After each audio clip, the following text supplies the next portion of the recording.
The views and opinions expressed by the guest author or speaker during this live session are their own and do not necessarily reflect the views of Reader's Magnet. The content shared is for informational purposes only and does not constitute endorsement or promotion of any particular belief, ideology, or product. Hello, authors, book lovers, and storytellers. Welcome to another session here at Reader's Magnet's featured author interview. I'm your host, Revan, and grief asks us a lot of us. So, patience, honesty, and the courage to feel what's ours to feel. But sometimes the simplest tools become the most powerful. Letter writing. It can create a quiet space where we can say what was left unsaid, reconnect with the ones we've lost, and rediscover moments of hope and healing. Our guest today guides people through that process with compassion and clarity. Please help please help me welcome grief recovery author of Love, Helen. Letters to My Mother, Helen Fernald. Hi Helen, thank you for joining us here today. How are you? Hi, I'm great, and I am also very grateful for the opportunity to be here today. So thank you so much.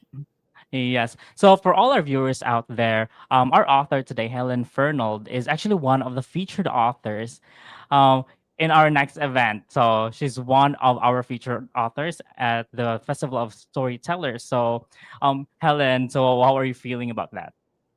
Are you I'm very excited? excited about that. I'm very passionate about my topic, and I'm always happy to talk about it. Yes, and I'm the type of person actually watch those types of sessions because I can actually learn from authors. Because when I first saw roundtable sessions at the Festival of Storytellers, I was actually getting insights from different authors, like giving their different styles of writing and all of the stuff that, because I'm a writer as well, and I want to have this amazing book as well, like what you guys are giving us, the readers. So, so Helen, the book Love, Helen. So can you tell us, why did you write this book? So I'll just give you a little bit of background. Mhm, My mother and I were close. mhm, I don't think there's any perfect relationship, but we definitely loved each other. And I always kind of pictured my mother as somebody who was just going to live forever, I think. mhm, And when I was 40, my husband and I and our daughter were on vacation in Spain, and I got a mhm, telegram from my brother, and I knew that wasn't a good news. So I ran to mhm, an international phone and I called my brother, and I discovered that my mother had died in the middle of the night of a massive heart attack. And I was completely shocked. I mean, yeah, completely shocked. It was the last thing in my life I ever expected to happen when I was so young, because I was just 40. And the problem really was that I mhm, come from a family, and I think a lot of people can identify with this. I come from a family where we did not grieve. Death mhm, was just part of life, and you just kept on moving. And mhm, so and there was also that voice in my head, and I think a lot of people can identify with that also. There was that voice in my head that said, if you start crying, you will mhm, never stop. So don't cry. So, based on those two things, and also I know that when my father died when I was only 26, I never saw mhm, my mother cry. She just faced it and just kept going on. So I tried to be like mhm, my mother. And I then the next year after my mother died, our second child was born. So I had the perfect mhm, excuse. I just was busy, busy, busy, busy, busy. mhm, Of course, after 5 years, I completely fell apart, because mhm. that's what happens when we don't face our emotions. True. And but the gift of that, I actually ended up in the hospital with a fractured spine and pneumonia. It was horrible. Mhm, But the gift of that was that I got on this path where mhm, I started to, one day the idea came to me to write letters to my mother. mhm, And it just came to me. And so I thought, oh, I can do that, because I grew up in the 50s and 60s. When mhm. I grew up, everybody wrote letters. And True. I realized that from the time I left home at the age of 18 until my brother died when I was 68, so 50 years, I wrote weekly letters to home to my parents and my brother. Mm, So I was very used to writing letters. I think it's more challenging for people in today's world because people have lost that tendency. But I am here to say that letter writing is phenomenal for whatever reason, to keep in contact, to write to someone after you've lost them. Letter writing is not complicated. You just write, dear mom, dear dad, dear Charlie, and then you just pour out your heart, and then you just write, Mhm. love, Helen, or whoever you are. Yes. That's how the book came about. And it was not, it was just, this entire journey has been sort of surprise after surprise. I started writing letters, and what I discovered was that the moment I sat down and wrote, Dear Mom, I would just sob through every letter. And Mhm. I would get to the end, instead of thinking to myself, oh, I'm never going to stop crying. When I Mhm. love Helen, I felt so much better because it was this Yeah. incredible release. So True. every time, and I wrote hundreds and hundreds of letters for a large number of years. But it was just so calming and so Yeah. soothing. And what I also discovered is that I would have amazing dreams with my mother, Yeah. or sometimes I could feel my mother's presence. Or there were at least 3 times when, I just used a regular notebook. I didn't even get fancy paper. I just would open the Mhm. notebook, just write. I would close the notebook. And 3 times after I closed the notebook, I could literally hear my mother's voice answering my letters. So then I had to open up again and just write like Mhm. I was taking dictation. So Yeah. I think that one of the extraordinary gifts of writing these letters is that we actually have the opportunity. I know we all have different beliefs, but after writing those letters for all those years, it was very clear to me that even though we can no longer touch that person or hug that person or kiss that person, Mhm. we are still connected. We never lose that True. connection. And that for me was extraordinarily comforting, because when we Mm. lose someone that we love, especially, our parents or someone that we were very close to, and especially if we lose them suddenly, which often happens, True. we feel so disconnected. We feel lost. True. We, True. we often become angry. Anger is a real part of grief. And we often can feel angry because it doesn't feel fair. And Mhm. so writing letters for me was an extraordinary opportunity to Mhm. really feel reconnected with my mother, to let go of so much of the old baggage that we all carry in any relationship, and Mhm. to really create this new amazing relationship with my mother. Yes. I could never have imagined that would ever be Yeah. possible just by writing letters. True. And it's actually very sweet to know that you're writing these letters, weekly letters for decades to your mom and to your family. And I can actually imagine you being this young woman or young girl having a Yes, bad day and you're like, yes, Mom, this is what yes, I can do. yes. I'm gonna cry. Yes, I think that It's again, so that's a emotional. beautiful gift of letter writing, because, we're in our own space. And, if we're going through a challenging time, we can get it out on Mhm. paper. And it actually allows us to get the tears out. Sometimes we're embarrassed to actually call up somebody and say this and Mhm. cry on the phone, but we can cry in our own space. And then True. there's extraordinary scientific evidence that Yeah. says that allowing ourselves to cry actually allows ourselves to release old emotions. So Yeah. there's just even scientific evidence about it. Yeah. You know what? I'm gonna call my mom later because I Please, miss my mom. yes, I please miss my do. mom now.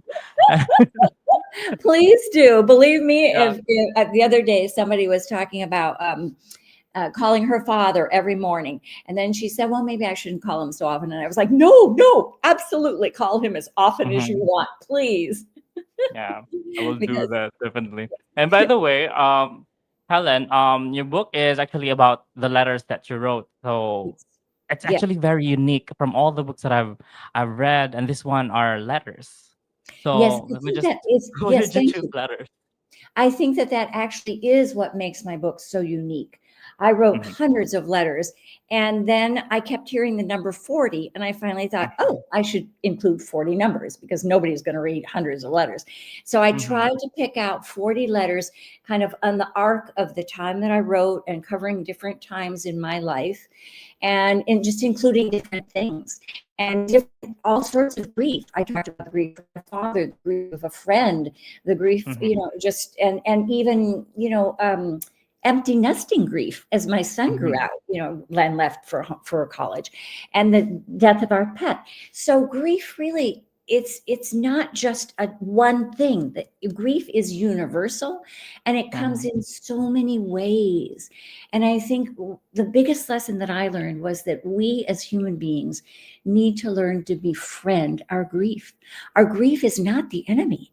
Our grief just Mhm. means that we have loved and we have been loved. That's Mhm. what grief is. And so Yeah. it's so beautiful if we can learn to find ways to honor our grief. And for me, that was definitely writing letters. Yes. And I have a question here. What did you learn about grief, and why is befriending grief so important? One of the most important things I think that I learned over this time is that grief Mhm. is a natural human reaction. It's not something that we should ever push away or pretend doesn't exist, because in the end, Mhm. it is a gift. And True. because of that, every single human being, every single adult at least, and many children, unfortunately, but every single adult will at some time in their lives face some kind of grief. It's actually a Mhm. universal feeling, and it's something that unites all of humanity, which Mhm. again is something I feel we live in a time when things are very divided and people are angry. And I think if we Mhm. come together and realize that grief is universal, we all share this, it Yes. creates a sense of compassion toward one another. And that Yeah. is something that we desperately need in our world. Yeah. So, it's actually very unusual for authors to talk about grief as well, and I agree. I agree with you. So, grief, it could be like negative feeling, this dark energy, but it also actually guides you to light and to joy. Without experiencing the grief, you cannot actually experience real joy as well. So, That's what yeah, thank you for you that. just said that so beautifully, because really I think that grief and joy go together. What True. I realized is when I was stuck in the grief, I couldn't feel so much joy. But Mm-hmm. when I let joy guide me through the Mm-hmm. grief, I feel like now I'm so free of the burdens of grief. Mm-hmm. Every time I see, my mother loved Monet. So every time Mm-hmm. I see a painting of Monet, I'll always think of my mother. But now I don't sob when I think about it. I think of that, oh wow, yes, I love Monet too. That's something we have in common. Yeah. So I feel like I just reached so much more joy by learning to embrace my grief, really befriend my grief. Nice. So, by the way, for all our viewers out there, Helen's book, Love Helen: Letters to My Mother, is available on Amazon and Barnes and Noble as well. And she is one of our featured authors at the Festival of Storytellers. So, if you guys don't know, the Festival of Storytellers is the largest virtual book event, and it is back to share the stories of our featured authors and the fairgoers who want to share their stories as well. So this annual book event is also an avenue for authors to connect and engage with their audience and with other writers and authors. So again, the Festival of Storytellers will run from January 19 to February 1st, 2026.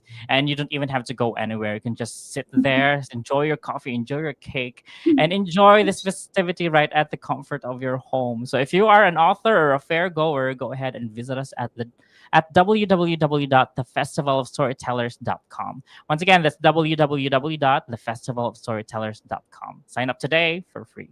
And we have Helen Fernald right here. Helen, I'll give the spotlight to you. Talk us about your book and tell us where we can find it. And do you have other projects that we can look forward to? It's your turn. Thank you. Thank you so much. I appreciate that. Yes, my book is on Amazon.com, also in Barnes and Noble on their online store. And actually, I do at the moment, I just recently published a book that's a book of my photography, because I'm also a photographer. So that is also under my name in Mm-hmm. Amazon. But I will be teaching classes later in the spring. So I'm excited about that. So people can stay tuned. They can find me under Helen Fernald on Instagram, Helen Fernald Mhm. on Facebook, and also, of course, on my website, which is helenfernald.com. So thank you Nice. so much. I'm so grateful for this time with you. Thank you so much. Yeah, me too. So for all our viewers out there, go find Helen Fernald on Facebook and Instagram, and also go to www.helenfernald.com so that you can get to see her book. So we have Love Helen and her photography book, which is also in Amazon. So Helen, thank you so much for this time. I enjoyed this. This is very. I'm getting emotional. Thank you so much for joining Thank you us here so much. today. I'm so grateful. I just loved speaking with you. So thank you so much. Me too. I love speaking with you. So, guys, let us open the pages and unravel the secrets of your personal odyssey. And I believe that your ink never runs dry. So, go tell your story, you storyteller. This is your host, Revan. And as we say it here at Readers Magnet, we share your story with the world. Bye for now. Stay awesome.